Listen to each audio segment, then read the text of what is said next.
हो गया सब कुछ ठीक है? तो स्टार्ट करो। पहले तो मैं इनके आंसर्स शेयर कर देता हूँ। आंसर्स मैंने बनाए हुए हैं, तो एक बार आंसर्स को मैच करो। मैं बोलते जाता हूँ, तुम लोग देख लो, अगर तुम लोग लिखे हो कहीं पे तो ज़्यादा बेटर होगा रेदर देन मैं बोर्ड पे लिखूँ। तुम एक बार अपना चेक कर लो, उससे तुम्हारा आंसर्स भी तुम्हारे पास में आ जाएगा। लिखो आंसर्स, लिखो जरा देखें। 1 का सी, 2 का डी ऑप्शन, 3 4 5 6, 3 4 5 6 सबका बी आएगा।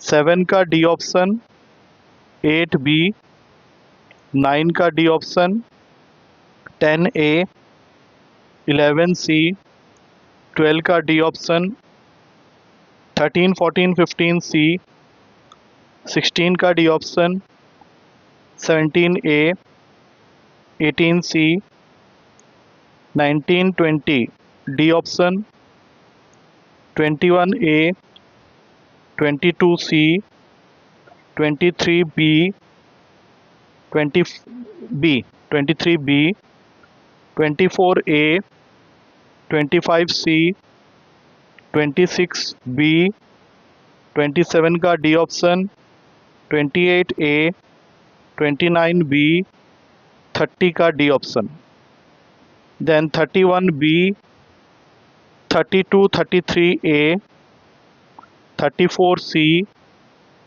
35 बी, 36 का डी ऑप्शन, 37 38 बी, 39 का डी ऑप्शन, 40 बी, 41 ए, 42 सी, 43 44 बी। ठीक है, चलो अब उसमें से जो किए नहीं बने या गलत हो गए या अटेम्प्ट भी नहीं किए, वो सारे ही पूछ लो तुम लोग। नो लिमिट वाला है ये। 44 में से तुम 20-22 क्वेश्चन डिस्कस कराना चाहो, करवा लो, कोई दिक्कत नहीं। चलो बोलो, फर्स्ट हो गया है पक्का सबका? सेकंड नहीं हुआ सेकंड, चलो ठीक है। जिसका भी एक का भी डाउट आएगा तो वो रुक जाएंगे वहीं पे। सेकंड क्वेश्चन में तुमको एक पैरेललोग्राम दे रखा है और इस पैरेललोग्राम की नेमिंग की हुई है ABCD। तुम ABCD अपने हिसाब से कर लो, बस ध्यान रखना इसमें भी साइक्लिसिटी होती है। AB के बाद ऐसे CD जंप करके नहीं लिख सकते, वो साइक्लिक ऑर्डर में मूव करता है। तुम्हें AB वेक्टर दे रखा है। AB वेक्टर तो डायरेक्शन सही से लगाना, I plus J plus K, और साथ में BD वेक्टर दे रखा है। BD वेक्टर मतलब ये इधर भाग रहा है। अब कल हमने ट्रायंगल लॉ के बारे में कुछ पढ़ा था, उसके अकॉर्डिंग बोलो कौन सी साइड निकालोगे, क्योंकि अगर ये इधर भाग रहा है, ये इधर भाग रहा है, तो फिर AD इधर भागेगा, and that is the resultant of these two. तो इन दोनों को यहीं पे ऐड कर दो, तो ये बन जाएगा 2I plus 2J plus K। अब हमने कल पढ़ा था एरिया ऑफ पैरेललोग्राम निकालने का फॉर्मूला होता है क्या? दो एडजेसेंट साइड्स का जो वेक्टर बना हुआ है उसका क्रॉस प्रोडक्ट और मैग्नीट्यूड। और जब तुम इसको सॉल्व करोगे तो आई थिंक इसका कोई भी ऑप्शन मैच नहीं कर रहा होगा, तो you will be getting D option. ठीक है, नेक्स्ट क्वेश्चन नंबर 3 हो गया है। क्वेश्चन नंबर 4, चल ठीक है। क्वेश्चन नंबर 4 वैसे भी इंपॉर्टेंट क्वेश्चन में से एक है, 2 बार ऑलरेडी आ चुका है तुम्हारे पेपर में। तुम्हारे पास में एक राइट एंगल ट्रायंगल है ABC, which is right angled at C। अब ये लिखा तो नहीं था, मैंने जबरदस्ती लिख दिया क्योंकि उसने हाइपोटेनियस AB को बोला है, तो ऑब्वियस सी बात है कि C पे 90 डिग्री होगा। और इसकी लेंथ तुमको दे रखी है P। अब बाकी और कुछ नहीं दिया हुआ है, बदले में वो तुमसे पूछ रहा है ये value AB vector dot AC vector plus BC vector dot BA vector plus CB vector dot CA vector. इस क्वेश्चन को करने के 2 तरीके बताऊंगा। एक जो हमने प्रॉपर्टीज ऑफ ट्रायंगल चैप्टर पढ़ा था उससे रिलेट करूंगा, और एक इसी चैप्टर में रखे करूंगा। तो पहले इसी चैप्टर वाला कर लेते हैं। इसमें से एक पार्ट तुम्हारा 0 हो रहा है, देखो ध्यान से। CB vector dot CA vector, क्योंकि जब तुम इसका फॉर्मूला लिखने जाओगे तो what you have to write is CB vector का मैग्नीट्यूड मतलब उसकी लेंथ, फिर CA वेक्टर का मैग्नीट्यूड मतलब उसकी लेंथ, और इन दोनों के बीच का एंगल का कॉस।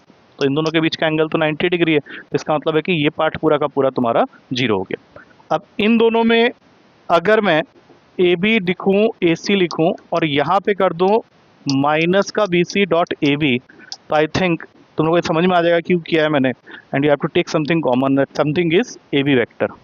जैसे ही तुमने AB वेक्टर कॉमन लिया तो अंदर आ जाएगा AC vector minus BC vector. क्या AC vector minus BC vector को हम लोग AB वेक्टर लिख सकते हैं? नो बोल रहा।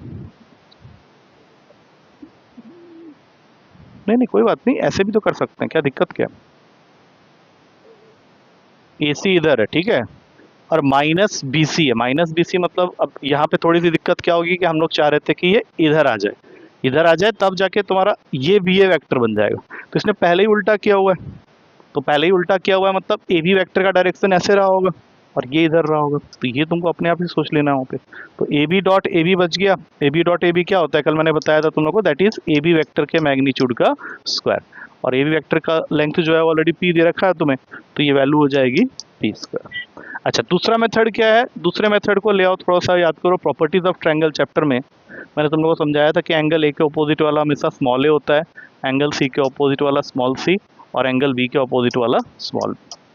तो जब तुम इस क्वेश्चन को स्टार्ट करोगे तो ये पार्ट तो चलो जीरो ही होगा, लेकिन ए बी डॉट ए सी जब लिखने जाओगे तो ए बी वैक्टर का मैग्नीट्यूड मतलब सी, ए सी वैक्टर का मैग्नीट्यूड मतलब बी, और उनके बीच का angle that is cos A. फिर बी सी का मैग्नीट्यूड मतलब उसकी लेंथ है ए, बी ए हो गया against this one that is C, और उनके बीच का एंगल हो गया कॉस बी। अब बताओ दोनों में कॉमन क्या है, सी, स्मॉल सी इज कॉमन, तो अगर स्मॉल सी को कॉमन ले लेते हैं तो अंदर बचेगा B cos A plus A cos B. अब बताओ ये कहीं पढ़े थे इसके बारे में, projection formula, that makes it C, तो सी स्क्वायर हो गया, सी की वैल्यू दे रखी है पी, पी स्क्वायर हो गया। तो इससे तुमको इससे बच के उससे कर लो, कहीं से भी कर लो, आंसर तुम्हारा आना चाहिए। नेक्स्ट क्वेश्चन नंबर 5 6, ये दोनों एक जैसे क्वेश्चन है बिल्कुल, मेक श्योर नहीं हुए। कौन सा बताऊं, 5 या 6, क्योंकि एक बता दूंगा तो दूसरा हो जाएगा, तुम लोग खुद ही डिसाइड कर लो। चलो कोई भी एक 5 ही बता देता हूँ। चलो देखो 5 और 6 दोनों ही एक ही है। उसमें तुमको स्टार्टिंग में दे रखा है a plus B plus C vector is equals to 0 vector, साथ में मैग्नीट्यूड दे रखा है a वैक्टर का, b वैक्टर का, c वैक्टर का, रेस्पेक्टिवली दे आर 1 1 एंड √3। तुमसे पूछा गया है angle between A and B. हमेशा ध्यान रखना, जिन दो वेक्टर्स के बीच का एंगल मांगेगा उनको एक साइड में रखना है, जिनके बारे में कोई बात नहीं कर रहा है एंगल की, उसको दूसरी साइड भेज दो, and then square both the sides. Squaring करोगे बोथ द साइड्स तो कल मैं बता चुका हूँ, ये बन जाएगा ए मैग्नीट्यूड का स्क्वायर बी मैग्नीट्यूड का square plus 2a magnitude B magnitude, इन्हीं के बीच का एंगल की बात हो रही है, कॉस थीटा मान लेते हैं। इसका टोटल का होल स्क्वायर होकर सी मैग्नीट्यूड का स्क्वायर आ जाएगा। अब सबकी वैल्यूज तुम्हारे पास में है 1 + 2 into 1 into 1 into cos theta, और वहाँ पे सी वैक्टर के मैग्नीट्यूड का स्क्वायर विल मेक इट 3। तो ये बन गया तुम्हारा 2 कॉस थीटा, और ये 1 + 1 2 उधर जाएगा, 3 - 2 1 हो जाएगा, कॉस थीटा की वैल्यू हो गई 1/2, थीटा की वैल्यू हो गई π/3। 6th क्वेश्चन में सिर्फ डिफरेंस इतना है कि यहाँ पे उसने तीनों को 1 1 1 बोला है और एंगल मांगा है again between A and B. Procedure वही रहेगा, अपने आप निकाल लोगे, 2π/3 आएगा क्योंकि -1/2 आ जाएगा। 7th एक यूनिवर्सल डाउट होता है, तो वो तो मैं वैसे ही बताने वाला था, नहीं भी पूछते तभी बताता, तो 7th क्वेश्चन को एक बार देख लेते हैं। 7th क्वेश्चन में तुमको तीन वेक्टर्स को नन कोप्लानर बोल रहा है। कल हमने कोप्लानर की डिस्कशन की थी। नन कोप्लानर में क्या होगा कि इनके कंपोनेंट को लेके, वैसे तो हम लोग 0 के इक्वल करते हैं कोप्लानर की वजह से, लेकिन नन कोप्लानर दिया है तो नॉट इक्वल्स टू 0 हो गया। अब उसके बाद तुम्हें एक डिटर्मिनेंट दे रखा है, जिसकी प्रॉपर्टी के हिसाब से हम लोग इसको ब्रेक करके ऐसे लिख सकते हैं, क्योंकि जो इनिशियली था इसमें कुछ ऐड हुआ पड़ा था, तो हमने उसको यूनिफॉर्मली सेपरेट कर लेना है। तो ये दो बन गए। अब इन दोनों का सम हमें इक्वल्स टू 0 दे रखा है, तो हमें क्या करना पड़ेगा, किसी भी तरह से दोनों के अंदर में इसको लाना है। तो इसके अंदर इसको लाने के लिए कोई ज़्यादा दिक्कत नहीं है, 2 बार हम कॉलम इटरेशन करेंगे, पूरे का पूरा C1 और C3 इंटरचेंज होगा, C3 और C1 और C2 इंटरचेंज होंगे। जब एक कॉलम दूसरे कॉलम के साथ इंटरचेंज होता है तो एक नेगेटिव का साइन आता है, 2 बार कर दोगे तो वो पॉजिटिव बन जाएगा। तो अल्टीमेटली मैं वो सीधा स्टेप भी लिख रहा हूँ। उसको इस जैसा बनाने के लिए क्या करना है, फर्स्ट रो में से A, सेकेंड रो में से B और थर्ड रो में से C कॉमन ले लो, तो ये अपने आप बन जाएगा 1a a² 1b b² 1c c², और ये टोटल तुम्हारा 0 के इक्वल है। अब बताओ दोनों में कॉमन क्या दिख रहा है, ये डिटर्मिनेंट पूरा का पूरा। तो अगर तुम उसको कॉमन ले लेते हो, let me write it as D only, तो पहले वाले के लिए बचेगा 1 और दूसरे वाले के लिए ABC। अब D तो 0 हो ही नहीं सकता क्योंकि क्वेश्चन के अकॉर्डिंग ये नॉट इक्वल्स टू 0 है, तो बचा क्या 1 + ABC इज इक्वल्स टू 0, जिसमें से हमें ABC का प्रोडक्ट मांगा था, तो आंसर हो जाएगा -1। 8th question is direct formula, 9th question is direct formula, जिसके बारे में हमने कल बात की हुई है, ठीक है, तो आई डोंट थिंक उसमें डाउट होना चाहिए। 10th क्वेश्चन तुम आराम से वेरीफाई कर सकते थे, if you can form your P Q vector and R S vector, तो वही दोनों तुम्हारे पैरेलल होंगे बिकॉज उन्हीं के कंपोनेंट्स का रेशियो सेम आएगा। 11th क्वेश्चन में simply you have to open it up, तो वहाँ पे जब तुम उसको ओपन करोगे तो तुमको वहाँ पे दिख जाएगा, जैसे ये 11th क्वेश्चन की अगर हम लोग बात करें तो A cross B plus C plus B cross C plus A plus C cross A plus B. वैसे भी साइक्लिक ऑर्डर में है तो आंसर यूजुअली 0 ही आएगा, लेकिन उसको प्रूफ कर देते हैं। अब इसको खोलते हैं, जैसे हम लोग नॉर्मल खोलते हैं, A cross B plus A cross C, दूसरा वाला आ जाएगा B cross C plus B cross A. ये स्टेप तो हर कोई कर सकता है। उसके बाद वाले स्टेप में कल वाले क्लास की वो प्रॉपर्टी याद रखना कि क्या cross product is not commutative. तो जहाँ जहाँ बी क्रॉस ए दिख रहा है, क्या मैं उसको माइनस ए क्रॉस बी दिख सकता हूँ, जो कि इसको कैंसिल कर देगा। सी क्रॉस ए जहाँ दिख रहा है वहाँ पे माइनस का ए क्रॉस सी लिख दो, तो ये दोनों कैंसिल हो गए। सी क्रॉस बी जहाँ दिख रहा है वहाँ पे माइनस का बी क्रॉस सी लिख दो, ये दोनों कैंसिल हो गए। Net answer is 0। कौन सा 9th? फिर वापस चले गए। 9th में तो प्रॉपर्टी लगेगी ना, कल मैंने नहीं बताया था। देखो, अगर तुम्हारे किसी भी क्वेश्चन में a plus B plus C का मैग्नीट्यूड पूछा है तो you have to just square it. Square करोगे तो 8th क्लास का जो फॉर्मूला हमने पढ़ा था उसके according A square plus B square plus C square आएगा। और उसके बाद जो चीज़ें आने वाली हैं वो मैं लिख ही नहीं रहा, क्योंकि कल मैंने समझाया था ना कि अगर a perpendicular to B plus C given है, b perpendicular to C plus A given है और c perpendicular to A plus given. ये क्वेश्चन इस तरह के बहुत है, इसके अंदर ही मैंने 2-3 बार डाला हुआ है। तो इसका मतलब क्या है कि ये दोनों परपेंडिकुलर होने की वजह से a dot B plus C must be equals to 0। जिसको ओपन अगर कर दें तो ये दे देगा तुमको a dot B plus A dot C is equals to 0। इस तरह से ये वाले से डायरेक्ट तुम मिलेगा तुमको b dot C plus B dot A equals to 0, और इस वाले से मिलेगा तुम्हें c dot A plus C dot B equals to 0। अगर मैं इन तीनों को यहीं पे ऐड कर दूं तो जो इसके बाद वाले टर्म्स हैं वो सारे के सारे 0 हो गए। तो इसके बाद लिखते तो क्या लिखते, 2 times of A dot B plus B dot C plus C dot है, तो वो तो 0 प्रूफ कर दिया हमने। तो तुम्हारे जो भी इनकी मैग्नीट्यूड्स है उन्हीं की वैल्यूज को स्क्वायर करके ऐड कर लो, 16 प्लस 16 प्लस 25, तो ये आ जाएगा 57। बाद में ये रूट इधर जाएगा, रूट 57। हमने 11 तक कर लिया है। Next what about 12th? 12th के 2 फॉर्मेट होंगे। एक बार तो तुमको अभी cos थीटा बाई 2 पूछा है, एक पेपर में तुम लोग को sin थीटा बाई 2 भी पूछा था। दोनों को करने का तरीका इंटरलिंक्ड है, तो एक को सीख जाओगे दूसरा समझ में आ जाएगा। अगर केस cos थीटा बाई 2 पूछ रहा है तो तुम्हें स्टार्ट करना है a प्लस बी के मैग्नीट्यूड के स्क्वायर से। अगर sin थीटा बाई 2 पूछ रहा है तो तुम्हें स्टार्ट करना है a माइनस बी के मैग्नीट्यूड के स्क्वायर से। जैसे जैसे हम लोग आगे बढ़ेंगे हमें स्टेप्स पता चल जाएंगे। बोलो इसका पहला टर्म क्या आएगा, a प्लस बी के magnitude mod of A square magnitude of A square magnitude of B square, दोनों यूनिट वेक्टर हैं तो 1 + 1 हो गया। फिर आ जाएगा 2 ए मैग्नीट्यूड बी मैग्नीट्यूड दोनों 1 है cos थीटा, 1 + 1 2 हो गया। 2 को कॉमन ले लो तो 2 × 1 + cos थीटा, 1 + cos थीटा का फॉर्मूला होता है 2 cos square theta by 2। Total value आ गई 4 cos square theta by 2 equals to a plus B के मैग्नीट्यूड का स्क्वायर। हमें क्या चाहिए, सिर्फ cos थीटा बाई 2। तो सबसे पहले 4 नीचे आएगा और बाद में रूट ऊपर आएगा। तो आंसर क्या हो गया इसके लिए, half of a plus B का होल मैग्नीट्यूड। अगर इसको सॉल्व कर रहे होते तो ये कहाँ फंसता आके 2 × 1 माइनस cos थीटा, तो ये बन जाता 2 × 2 sin स्क्वायर थीटा बाई 2, और हमें sin थीटा बाई 2 चाहिए तो इसका आंसर हो जाता half of a minus B का होल मैग्नीट्यूड। दोनों याद रखना, दोनों में से कुछ भी पूछ सकता है वो। हाँ, नेक्स्ट 13, 14, 15 ये तीनों क्वेश्चन एक लाइन से सेम पैटर्न में। What about 16? 16 के बारे में मैंने कल बताया था तुम लोगों को। 17 भी हो गया होगा कोप्लानर वाला कट। 16 नहीं हुआ, 16 में डायरेक्ट फॉर्मूला लगाओ ना। 16 में क्या दे रखा है तुमको, a क्रॉस b पूरे के मैग्नीट्यूड का square plus is equals to k times of a dot b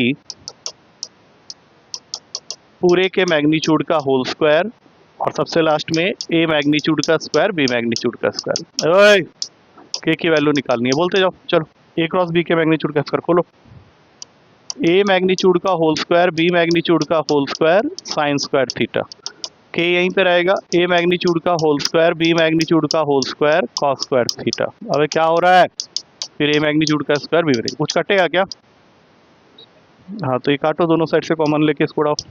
तो यहाँ पे बच गया sine square theta is equals to k cos square theta plus 1। अब ये 1 यहाँ भेजोगे तो साइन स्क्वायर थीटा -1 हो जाएगा। फाइनल आंसर आ गया तुम्हारा, क्योंकि ये वैल्यू जो होती है ये कॉस स्क्वायर थीटा नहीं होती है, माइनस कॉस स्क्वायर थीटा। तो के कॉस स्क्वायर थीटा होगा, इसको काटोगे के की वैल्यू आ जाएगी -1। नेक्स्ट क्वेश्चन, हाँ यहाँ से एक लाइन से देख लो, 13, 14, 15, 16, 16 के बाद 17 तो कोप्लानर का कंडीशन डालना है सिर्फ। सॉल्व करोगे beta square equals to alpha gamma आ जाएगा, जीपी फॉर्म हो जाएगा। What about 18? 18 को करने का तरीका सेम रहेगा जो हमने कोऑर्डिनेट ज्योमेट्री में किया था। 3 वर्टेक्स दिए होते थे, चौथा कैसे निकालते थे, वो शॉर्टकट लगाना चाहो शॉर्टकट लगा लो।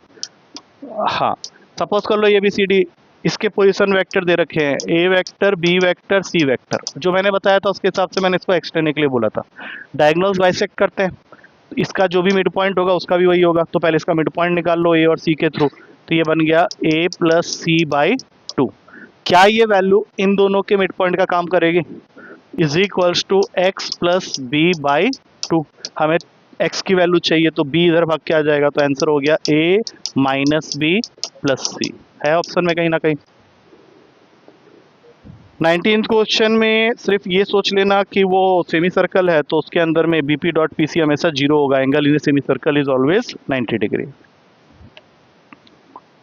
20 क्वेश्चन, 21 अगेन सेम क्वेश्चन, 22, 23, 22 नहीं हुआ, चलो 22 में आओ। 22 में उसने कोलिनियर की बात छेड़ दी है, तो तुम ऐसा करो, पहले वाले को बना लो a point 10i plus 3j, दूसरे वाले को b बनाओ 12i माइनस 5j, तीसरे वाले को c पॉइंट बनाओ mi प्लस 11j। कल मैंने तुम लोग को कोलिनियर का एक तरीका बताया था, उसमें मैंने बोला था कि पहले ए बी वेक्टर फॉर्म कर लो और फिर बी सी वेक्टर फॉर्म कर लो। कर सकते हैं हम लोग।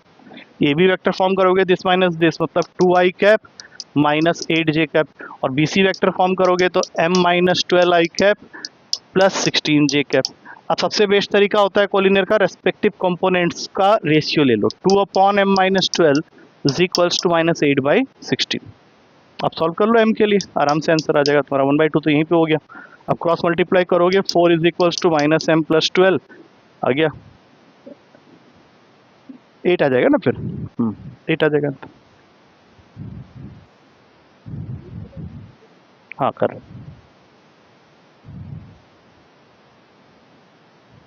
अबे जो नहीं हुआ पूछो। 23 पहले कर लेते हैं। 23 के लिए सेक्शन फॉर्मूला लगाना पड़ेगा। सेक्शन फॉर्मूला के बारे में थोड़ा बहुत आइडिया है, जो हमने 2D में पढ़ा था। 2D में जो पढ़ा था वही है, तो उसी को मैं वेक्टर में कन्वर्ट कर रहा हूँ। इसको बनाओ ए वेक्टर, इसको बनाओ बी वेक्टर, बीच में डाल दो सी वेक्टर, जिससे कि ये m/n के रेशियो में डिवाइड हो गया। तो सी वेक्टर का फॉर्मूला होगा internal division mb vector plus na vector upon m plus n। और अगर इसी को तुम एक्सटर्नली डिवाइड करवा रहे हो तो ये बाहर की तरफ चला गया सी वेक्टर, ए वेक्टर अपनी जगह है, बी वेक्टर अपनी जगह है, यहाँ से लेके यहाँ तक m, यहाँ से लेके यहाँ तक n। अब बताओ सी वेक्टर का फॉर्मूला क्या बनेगा? M B vector minus N A vector upon m minus n, और अगर मिड पॉइंट में डाल दोगे तो simply a plus B by 2। अब तुम्हारा क्वेश्चन इनमें से कौन सा वाला केस है?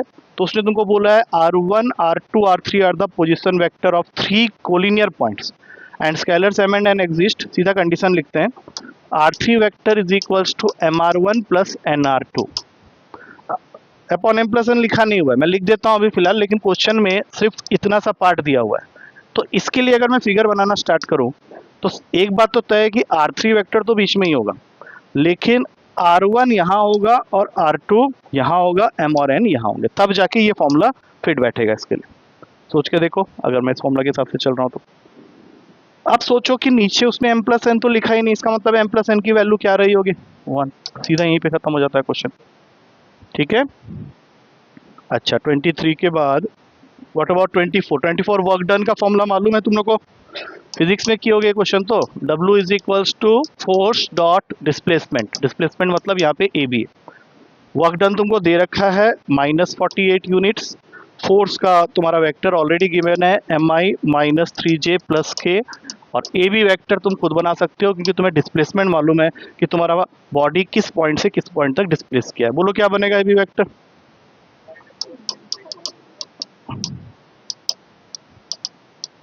अब इनका डॉट प्रोडक्ट कर लेते हैं जल्दी जल्दी। -20m plus 9m plus 7 is equals to minus का 48, -11m, इसको यहाँ भेजोगे माइनस का 55, दोनों कट गया, m की वैल्यू आ गई 5।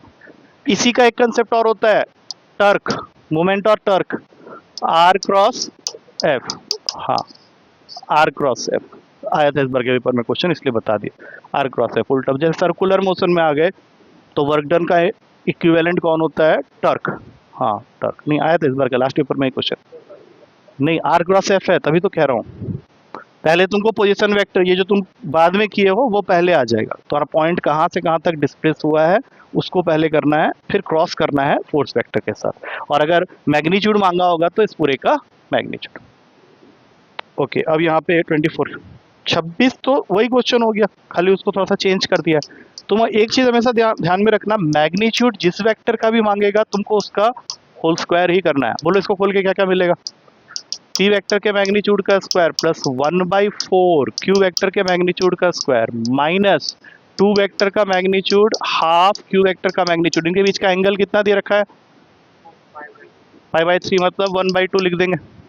और इन सब की वैल्यू यूनिट वेक्टर बोला हुआ उसने, तो 1 + 1/4 - 2 × 1 × हाफ × 1 × हाफ, ये दोनों कट गए, 5/4 - 1/2 आंसर हो जाएगा 3/4। लेकिन मैग्नीट्यूड निकालना है तो होल रूट ले लेंगे, √3/2 ऑप्शन में होगा जरूर। 27th क्वेश्चन सीधा सीधा ऑप्शन से कर लो। तुमको क्या बोल रहा है वो कि तुम्हारा लेंथ जो है वेक्टर का वो एक्स वाई प्लेन पे लाई करता है, सारे ही आई जे वाले कंपोनेंट के साथ हैं, लेंथ सबके सेम आएंगे, रूट का स्क्वायर प्लस बी स्क्वायर। किस बात पे डिपेंडेंट हो जाएगा, परपेंडिकुलर। हाँ डॉट प्रोडक्ट चेक कर लो किसके साथ जीरो दे रहा है वो, डी ऑप्शन के साथ। डी ऑप्शन में देखो ना, डी ऑप्शन में क्या लिखा हुआ है देखो, तुम्हारा ओरिजिनल वेक्टर है R vector is equals to, sorry 27 नहीं है, R vector is equals to A I cap plus B J cap. अब जिस वेक्टर के साथ भी ये परपेंडिकुलर है उसके साथ डॉट करने पे जीरो आना चाहिए। मैंने डी ऑप्शन को सीधा पकड़ा है क्योंकि वो है B I minus A J. करो dot product, A B minus A B, इसको छोड़ के और कोई भी जीरो तुम्हारा नहीं दे रहा है, और बाकी ये सारे कंडीशन सेटिस्फाई कर रहा है, एक्स वाई प्लेन में भी है and of the same length under root of A square plus B square. हाँ अब बताओ 28 29। 29 में सबसे पहले तो उनकी परपेंडिकुलरिटी चेक करो, क्या वो परपेंडिकुलर है, नहीं कौन बोल रहा है, परपेंडिकुलर है, 3 × 4 12, हाँ तो आ रहा है ना, लेकिन इक्वल नहीं है। अब जिनके डायगोनल्स परपेंडिकुलर होते हैं लेकिन इक्वल नहीं होते, हमने पढ़ा था 2D में, वो रोम्बस होता है। क्या हो रहा है, स्क्वायर में और रेक्टेंगल में डायगोनल्स इक्वल होते हैं लेकिन 90 डिग्री पे बाइसेक्ट लिखा हुआ है ना उसमें, consider the diagonals of a quadrilateral. हाँ तो लगी क्या होता है, डायगोनल्स लिखा हुआ, अब लगी तो अच्छा आगे बढ़ो। अच्छा आधा पेपर हो गया यहाँ पे डिस्कस, अब चलो आगे बढ़ते चले जाओ। 31 को तो फिगर से समझ लो ना, उसने तुमको बोला है कि दो वेक्टर है, ए वेक्टर एंड बी वेक्टर, हाँ वो भी कर लेंगे, रुको। इनके बीच का एंगल दे रखा है π/3। अब मुझे एक बात बताओ, -a कहाँ पे आएगा, इस साइड, और अगर -5a बोल रहा हूँ तो और बाहर निकल जाएगा, और 6b इसी लाइन के ऊपर में 6 टाइम्स और खींच लो, अब एंगल तो यही रहेगा, लीनियर पेयर 2π/3 आएगा, खत्म। आओ 30 में, 30 में तुमको बोला है what is the value of b such that the scalar product of the vector. Scalar product किसका देखना है, इस वेक्टर का किसके साथ, with the unit vector parallel to the sum of. तो पहले सम कर लो, उसको मैग्नीट्यूड से डिवाइड कर देना, इन दोनों वेक्टर्स के सम के यूनिट वेक्टर के साथ। तो पहले तो इन दोनों वेक्टर को मैं ऐड कर रहा हूँ, 2 + b I cap plus 6j cap minus 2k cap. Unit vector बोला है तो इसके मैग्नीट्यूड से ये डिवाइड होगा, बोलो इसका मैग्नीट्यूड क्या हुआ, 2 + b का होल स्क्वायर प्लस 36 + 4, और ये वैल्यू किसके इक्वल है, यूनिटी के, 1 के। कर लो सॉल्व, b की वैल्यू 1 आएगी। 32 ऑप्शन से कर लो, ऑप्शन नंबर ए ही तुम्हारा आंसर है, एक बार चेक करना, क्योंकि 2/1 1/1/2 एंड -1/- 1/2 तुमको इक्वल दे रहा है। साथ ही साथ a डॉट बी की वैल्यू चेक करो, a डॉट बी कैसे चेक करोगे, कंपोनेंट्स को मल्टीप्लाई कर लो ना, 2 × 1 2, 1 × हाफ हाफ, -1 × -हाफ, अगेन 1 मोर हाफ, 2 + हाफ + हाफ 3 होता है, और कोई भी ऑप्शन दोनों कंडीशन को सेटिस्फाई नहीं कर रहा होगा। उसके बाद वाला क्वेश्चन बिल्कुल सेम उसी क्वेश्चन की तरह है, ए और बी वाला जो भी हमने किया था, फिर से वही बात बोल रहा है, एक्स वाई प्लेन में है, एंड परपेंडिकुलर। तो बताओ 4i minus 3j plus 4k के साथ में इनमें से कौन सा वेक्टर तुमको परपेंडिकुलर लग रहा है? ध्यान से देखो, पता चल जाएगा। A option 33। देखो चेक कर लो एक बार, क्या ए ऑप्शन, हाँ आ रहा है ना, सी बोल रहा है, ए आएगा ना। सी सी कैसे बन रहा है? माइनस माइनस प्लस हो जाएगा भाई, ठीक बोल रहा था। सी ऑप्शन में 4 इंटू 3 12 और माइनस 3 इंटू माइनस 4 फिर 12, जीरो कैसे हो? ठीक है, ए ऑप्शन नहीं है खाली। 34th ए सी पे, सी जीरो नहीं दे रहा है ना भाई, सी कहाँ जीरो दे रहा है? करो dot product, 4 into 3 12 minus 3 into minus 4 is plus 12। हाँ तो मैं तो वो बता रहा हूँ ना कि क्वेश्चन ऑलरेडी पिछले वाले क्वेश्चन की तरह है ना जो हमने किया था। ओके, अब आ गया 10 क्वेश्चन रह गया। 34th बताओ। नहीं बोल रहा है तो पढ़ो ना, यहाँ देखो मेरे साथ में, एक्स आई प्लस वाई जे प्लस जेड के को वो यूनिट वेक्टर बोल रहा है। यूनिट वेक्टर का मतलब क्या होता है कि इनके कंपोनेंट्स के स्क्वायर का सम करके जब रूट करोगे तो वो 1 के इक्वल होगा। मैंने रूट लगाया नहीं। अच्छा, उसने तुमको एक्स वाई जेड का रेशियो दे रखा है। एक्स वाई जेड का रेशियो है तुम्हारे पास में √3:2:3। तो ऐसा करते हैं, एक्स को लेट कर लेते हैं √3k, स्क्वायरिंग करने पे 3k स्क्वायर, दूसरे वाले को 2k किया तो 4k स्क्वायर, लास्ट वाला 9k square equals to 1, 16k square equals to 1, k की वैल्यू आ गई 1/4। अब तुमको उसने पूछा था z की वैल्यू, तो z को तुमने 3k लिया था, इस k को यहाँ पे पुट कर दो, z की वैल्यू हो गई 3/4। 35 में सिर्फ ये चेक करना है कौन सा वाला पैरेलल है। मेरे ख्याल से साफ दिख रहा है, U2 एंड U4 उनके कंपोनेंट्स का ratio 2/4, 3/6 and 1/2, all of them are same, और कोई भी नहीं है। Now coming to 36, D option. नहीं बोल, हाँ नहीं हो गया था पक्का, 36 कर लिए थे। चलो अब लास्ट पेज में आ जाओ। लास्ट पेज में आई थिंक इजी क्वेश्चंस हैं। 39, सीधा 39 पे जंप करेंगे। ऑर्थोगोनल, ऑर्थोगोनल मतलब दोनों का डॉट प्रोडक्ट क्या होना चाहिए? जीरो।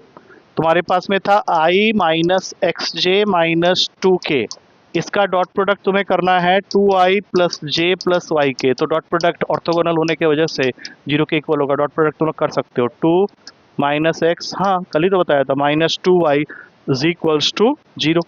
अब बताओ ये क्या एक लाइन की इक्वेशन नहीं बना रहा है? 41 तुमको वहाँ पे सीधा सीधा ब्रैकेट को खोलना है, जैसे अभी हमने एक क्वेश्चन है पहले खोला हुआ है। तुम्हारे पास में है 3a वेक्टर, वो वेक्टर का साइन बना लेना, minus B vector cross a vector plus 3b vector is equals to k a cross b। चलो मल्टीप्लाई करते हैं। What is 3a cross a? 0। क्यों, क्या होता है? क्रॉस प्रोडक्ट इन दोनों का 9a क्रॉस b, इसका माइनस बी क्रॉस ए, इसका 0। अच्छा, माइनस बी क्रॉस ए को क्या लिख सकते हैं? तो 9a क्रॉस बी अगर खाली a क्रॉस बी के साथ में ऐड होगा तो क्या ये आंसर 10a क्रॉस बी हो जाएगा, जो कि इक्वेटेड है इसके साथ में। तो k की वैल्यू क्या हो गई अपनी? ठीक है, आई थिंक खत्म हो गया यहाँ पे। 44 में रेशियो ले लो। उसने तुमको बोल दिया है ना कि दोनों कोलिनियर है। कोलिनियर का मतलब ये होता है कि रेस्पेक्टिव कंपोनेंट्स का रेशियो। तुम्हारे पास में जो पहला वेक्टर था p वेक्टर, वो क्या है? x minus 2 a vector plus b vector, और q वेक्टर क्या है अपना? x plus 1 a vector minus b vector. Collinear में सीधा सीधा कंपोनेंट का रेशियो ले लिया 1/-1 की। सॉल्व करोगे x की वैल्यू आ जाएगी तुम्हारी 1/2। वो सब मत करो, लंबा पड़ जाएगा। अब बहुत अच्छी बात है, p equals to lambda Q करके तुम उसके कंपोनेंट्स को इक्वेट करोगे, यही ना? हाँ, उससे भी आ जाएगा। तो इसमें तुम सीधा, इसमें तो ऑलरेडी बनाया है ना, तुमको रेशियो को इक्वेट करना है। ठीक है, डन है। इसको रोक दे एक बार, नेक्स्ट पेपर को डिस्कस करने के लिए और चेंज कर देंगे।